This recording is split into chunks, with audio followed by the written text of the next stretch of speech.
सुरुवातीला एक मी तुम्हाला आरोग्याच्या खोलीमध्ये थोडंसं नेतो की आरोग्य ह्या विषयाचं आम्हाला कधी बोलण्याचं असं निघालं, एक मला प्रसंग जाणवतो बरं का सर. जागतिक स्तरावर एक खूप मोठी अशी मीटिंग म्हणा, चर्चासत्र म्हणा, कॉन्फरन्स म्हणा, असं आयोजित केलेलं होतं आणि तिथं एवढे नामांकित विचारवंत बुद्धिवंत जमलेले होते. तिथं काय होतं, फक्त एक प्रश्न विचारला तर त्याचं एका वाक्यात उत्तर द्यायचं होतं. तुम्ही जास्त पसारा नाही मांडायचा, आगळ पगळ उत्तर येत नाही बसायचं, तुम्ही फक्त एका वाक्यात उत्तर द्यायचं. मग तिथल्या अतिशय हुशार व्यक्तीला एक प्रश्न विचारला की व्हॉट इज लाईफ, म्हणजे आयुष्य काय आहे. उत्तर कसं द्यायचंय, एका वाक्यात. आणि त्यांनी काहीच नाही टेन्शन घेतलं नाही, काही नाही. त्यांनी सरळ उठले आणि सांगितलं हेल्थ इज लाईफ. इतकं सोपं, सुटसुटीत. आता याचा आपण अर्थ पहा, जागतिक स्तरावरचं हे चाललेलं आहे. एवढे विचारवंत लोक आहेत, त्यांना दुसरा कुठलाही विषय म्हणता आले असते ना, पण त्यांनी आरोग्याला एवढं महत्त्व दिलं. तर याच्यातून आपण ओळखलं पाहिजे, आपल्यापैकी कोणी एखाद्यानं पहा खूप इस्टेट कमवली, शून्यातून उभं केलं सगळं, लाखोमध्ये केली, त्याची कोट्यावधीमध्ये झाली, ती करोडोंच्या मध्ये चालली, एवढं कमवलं आणि अर्धांगवायूसारखा आजार झाला, जागेवर बिचारा पडला. हे आमच्या जवळच्या नात्यातले घडलेल्या पण घटना आहेत.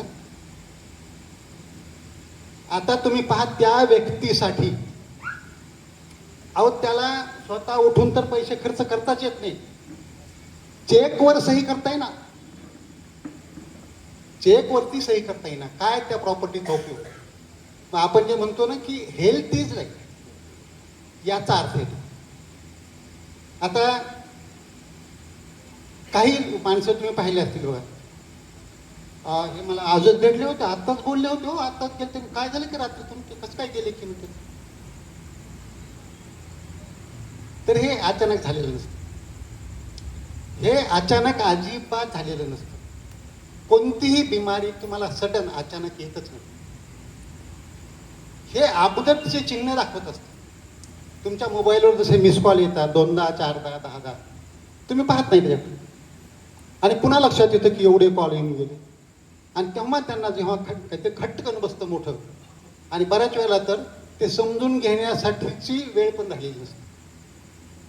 हार्ट अटॅक मधले माणसं अर्ध्या तर रस्त्यातच पडतात, म्हणजे तिथपर्यंत जातच नाही.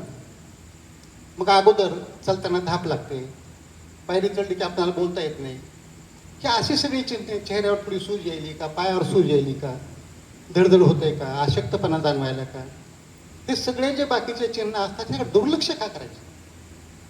आणि आपला जो आजचा विषय आहे, आपलं आरोग्य आपल्या हाती घ्यायचंय, हे कसं घ्यायचं.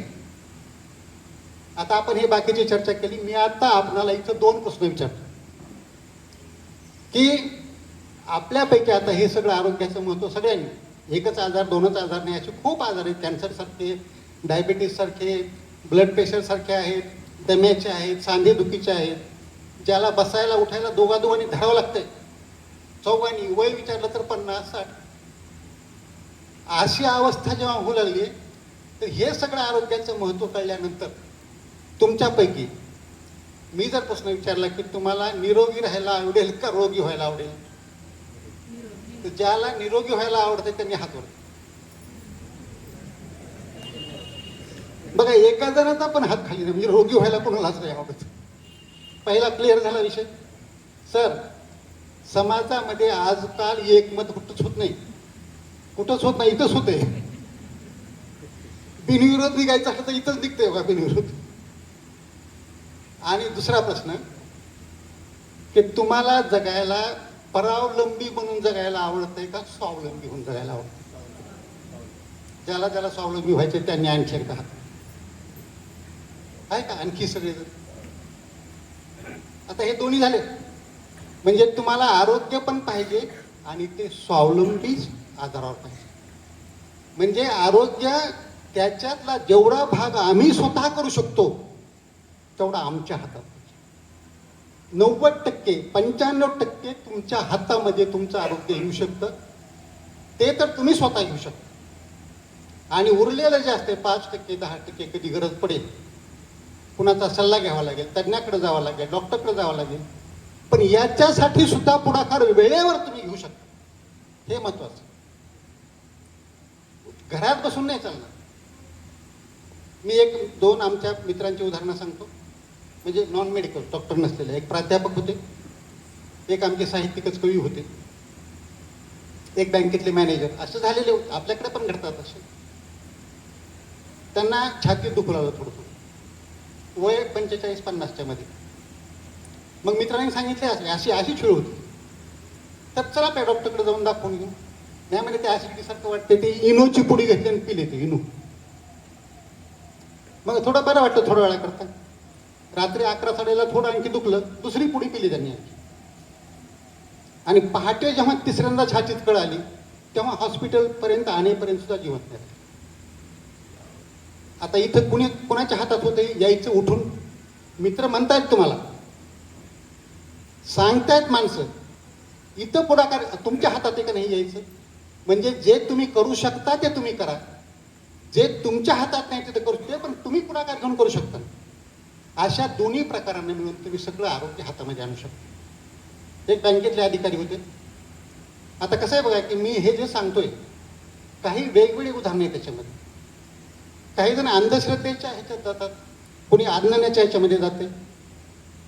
त्यांना कोण तर सांगितलं असं की शुगर एवढी जास्त होती, आयुर्वेदाची औषधं घ्या, नाही कमी झालं तुम्ही कसल्या सगळ्या गोळ्या बंद करा, सगळे इंजेक्शन बंद करा, नाही तुमच्याकडे शुगर कंट्रोल झाली तर जीभ कापून दे. ते बिचारे मेल्यानंतर तो कुणाला जीभ कापून देतो? अहो संध्याकाळी त्यांना रात्री 12-1च्या नंतर अंथरुणात कधी उलट्या झाल्या, बायको तिथे बाजूला असून तिला सुद्धा कळलं नाही, आणि सकाळी त्यांचा जीव अंथरुणातच गेला. असलं नाही करायचं कधीच. म्हणून आपण स्वतः पुढाकार घ्यायचा, म्हणजे आपल्या हातात कंट्रोल घ्यायचं. ड्रायव्हर गाडी चालवत असतो म्हणजे ड्रायव्हर काय ढकलत नाही तिला, ड्रायव्हर स्टेरिंग सांभाळत असतो. निरोगी राहून दीर्घायू होऊन आकाशात भरारी घेऊया. चला दोस्त हो रोगराईला हाकलून